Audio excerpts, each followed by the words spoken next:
کئی فرمایا ان اللہ مع الصابرین، بے شک اللہ صبر کرنے والوں کے ساتھ۔ تو مختلف انداز میں مختلف طریقوں سے اللہ تعالیٰ نے صبر کا تذکرہ فرمایا۔ سوسائٹی کے اندر، معاشرے کے اندر اور مسلمانوں کے اخلاقی رویوں کے اندر اگر صبر کو داخل کر لیا جائے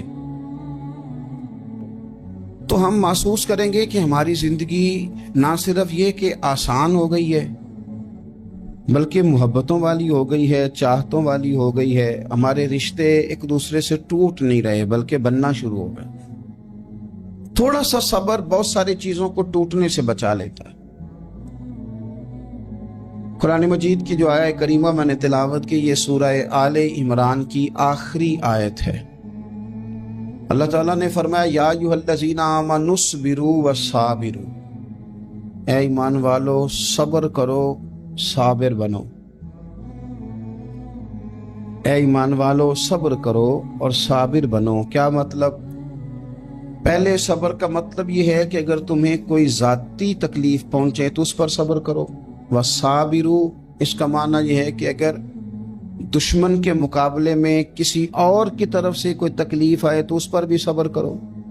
پھر فرمایا ورابطوا، اور ہمیشہ کمر بستہ رہو، اسلامی سرحدوں کے پہرے دار رہو۔ واتقوا اللہ، اللہ سے ڈرتے رہو۔ لعلکم تفلحون، اس امید پر کہ اللہ تمہیں کامیابی عطا فرما دے، تم فلاح پا دے۔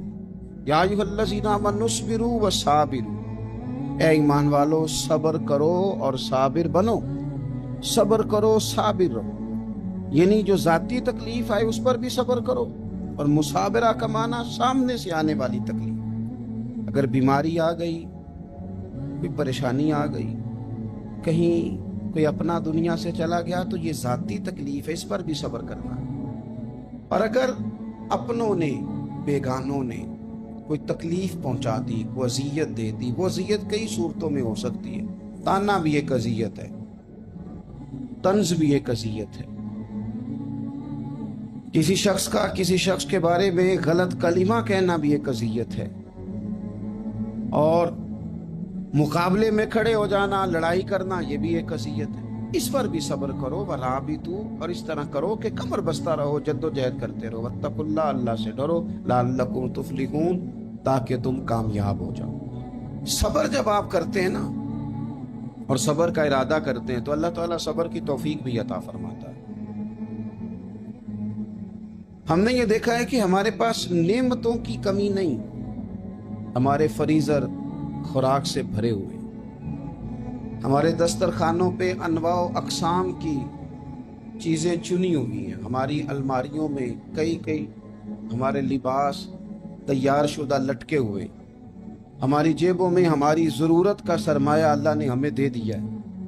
لیکن اس کے باوجود جو لوگ ایک دوسرے سے پیار نہیں کر پا رہے، جو ایک دوسرے کے قریب نہیں جا پا رہے، تو اس کی وجہ یہ ہے کہ صبر نہیں رہا، حوصلہ نہیں رہا، کسی چیز کو برداشت کرنا ہمارے مزاج کا حصہ ہی نہیں رہا۔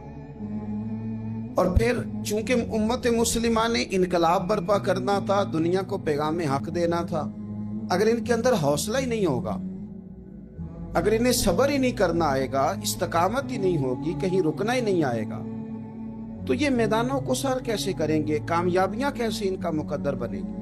رمضان المبارک میں بھی ماحول یہ ہو کہ افطاری سے 1 گھنٹہ پہلے نظر پوری ٹک جائے گھڑی پہ، اور تھوڑا سا بھی صبر مشکل ہو۔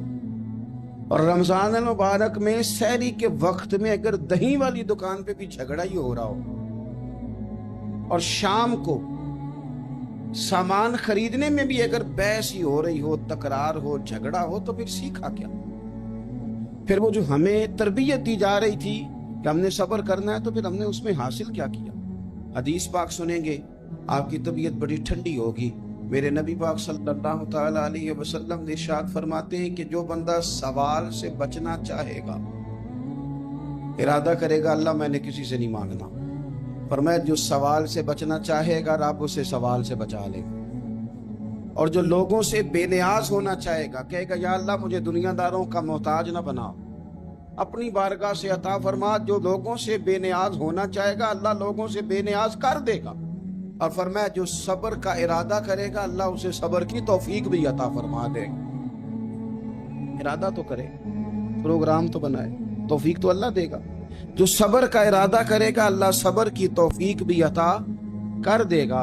اور حضور صلی اللہ تعالی علیہ وسلم فرمانے لگے یاد رکھو کسی بندے کو جو بہترین تحفہ دیا گیا ہے نا، اگر کسی کو کوئی بہترین عطیہ ملا ہے تو پھر اللہ تعالیٰ نے اسے صبر عطا فرمایا۔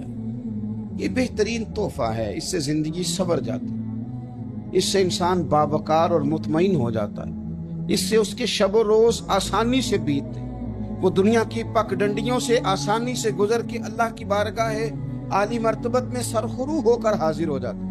لیکن اگر بے حوصلہ ہو، صبر نہ ہو، پھر نقصان روز بروز بڑھتا ہے۔ اور پھر میرے رسول پاک صلی اللہ تعالی علیہ وسلم ارشاد فرماتے ہیں کہ اصل بات یہ ہے کہ اللہ تعالیٰ نہ کسی بندے کا درجہ بلند کرنے کا ارادہ فرماتا ہے، لیکن اس کے اعمال اس طرح کے نہیں ہوتے کہ اس کا درجہ بلند کیا جائے۔ اب رب کیا کرتا ہے، اللہ تعالیٰ اس کو مال کی، جان کی، اولاد کی کسی مشکل میں ڈال دیتا ہے۔ اس مصیبت پر وہ بندہ صبر کرتا ہے تو اللہ تعالیٰ اس کا درجہ بلند فرما دیتا ہے۔ اعمال اس قابل نہیں تھے کہ درجات بلند ہو، وہ اعمال کی بنیاد پر نہیں کر سکتا تھا تو اللہ نے کسی مشکل میں ڈال کے نہ اپنے فضل سے درجہ بلند کر دیا۔ اب جو راہ طریقت کا مسافر تھا، جو سلوک کی منازل طے کر رہا تھا، جو اللہ رسول کے قریب جانے چاہ رہا تھا، اس کے لیے کتنی آسانی ہو گئی کہ مجاہدہ تو زیادہ نہ کر سکا، کثرت سے نفلی صوم و صلات کا بندوبست تو نہ کر سکا، تھوڑا سا صبر کیا، رب نے اپنا اور اپنے محبوب کا قرب عطا فرما دیا۔ تو یہ تو آپ صبر کرنے کے لیے جب نکلے ہیں تو آپ نے تو رب رسول کو پا لیا۔ یہ صبر تو وہ والا سفر ہے جس کی جو منزل ہے وہ اللہ رسول کا قرب ہے۔ ہم لوگ تھوڑی تھوڑی باتوں میں حوصلہ ہار جاتے ہیں، صبر چھوڑ جاتے ہیں، پریشانی بڑھ جاتی ہے، پتہ نہیں ایسے محسوس ہوتا ہے کہ جیسے یہی بندہ دنیا کا سب سے دکھی بندہ ہے۔ تو ایک تو یہ کہ ذاتی حیثیت سے صبر کرے، ایک یہ کہ پھر دشمن کا جب مقابلہ ہو، آمن نصبرو و صابرو، آپ کا جب مقابلہ سامنے کسی کے ساتھ ہو تو پھر تیر، تلواریں، اسلحہ، بندوقیں یہ نہیں زیادہ لڑتی، میدانوں میں حوصلے لڑتے ہیں، میدانوں میں صبر لڑتا ہے، میدانوں کے اندر توانائیاں لڑتی ہیں۔ میدان کربلا کے اندر کوئی مقابلہ نہیں تھا تیر کا تیر کے ساتھ، تلوار کا تلوار کے ساتھ کوئی مقابلہ نہیں۔ میدان کربلا کے اندر ظلم کا صبر سے مقابلہ تھا۔ فتح کے ڈنکے یزید نے بجائے تھے، جشن ابن زیاد نے منایا تھا، لیکن قیامت تک اللہ نے جو فتح عطا فرمائی ہے تو وہ حسین ابن علی کے صبر کو عطا فرمائی، سیدنا امام علی مقام کے صبر کو ملی۔ عزیز بھائی، صبر ہی ہمیشہ فاتح ہوتا ہے، صبر ہی جیتا کرتا ہے، صبر ہی کامیابیاں دیتا ہے، نتیجے صبر کے نکلتے ہیں، صبر کے حوصلے کے نتیجے ہوتے ہیں۔ ہماری جلد بازی ہمیں شکست خوردہ کر دے گی، ہمارا حوصلہ نہ ہونا ہمیں ہرا دے گا، ہم کمزور پڑ جائیں گے اگر ہم بے حوصلہ ہو جائیں گے۔ سنو، میرے نبی پاک علیہ السلام نے تربیت کی، حضور اپنی امت کو درس دیتے ہیں۔ حضور فرماتے ہیں پہلے تو کوشش ہی نہ کرو کہ تمہاری دشمن سے لڑائی ہو، اس چکر میں ہی نہ پڑو کہ لڑائی ہو۔ مسلمان امن والے ہیں، یہ پرامن لوگ ہیں، یہ امن پسند ہیں، یہ داعی امن ہیں، یہ معاشرے میں مومن ہونا امن کی علامت ہے۔